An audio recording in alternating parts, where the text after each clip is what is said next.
arrays and pointers. ఏదైనా one dimensional array program pointers use చేసి రాయాలి అంటే ఏ ఫార్మాట్లో రాయాలి, what is the short cut way of writing the program ఇక్కడ చూద్దాం మనం. ఇది ఒక సార్టింగ్ ప్రోగ్రామ్. సో ముందుగా line number 4 declaration statement.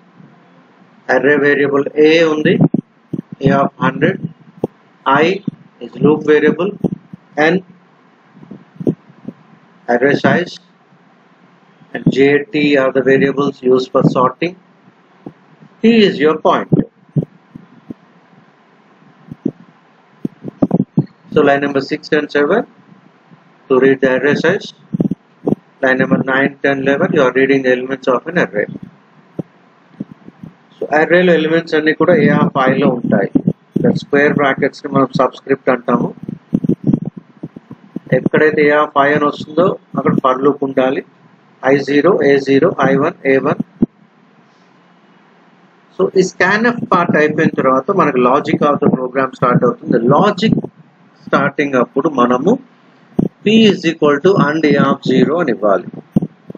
a of 0 first element, and a of 0 address of first element. So p లో ఎప్పుడైతే అడ్రస్ ఆఫ్ ఫస్ట్ ఎలిమెంట్ ఉంటుందో star p లో address value of first element ఉంటుంది. p లో address of first element ఉన్నప్పుడు p+1 లో address of second element ఉంటుంది. p+1 address of a of 1. So star of p+1 value of a+1.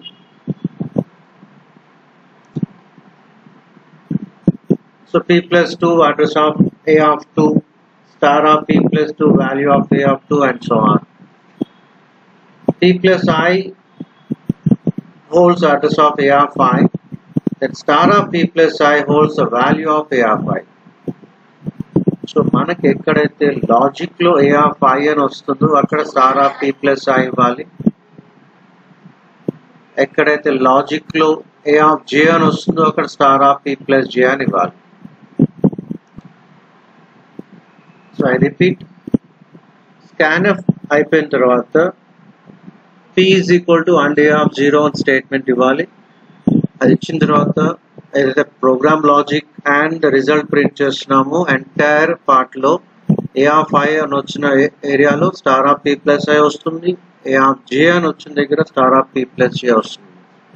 So ఇలా మనం ఈ వన్ డైమెన్షనల్ అర్రే ప్రోగ్రామ్స్ ఏదైనా సరే పాయింటర్స్ కాంబినేషన్ లో రాసుకోవచ్చు. So line number 26, 27 elements print చేస్తున్నాము. ఇక్కడ printf %a of I అని ఉండాలి, మనం స్టార్ ఆఫ్ p+i అని వస్తుంది.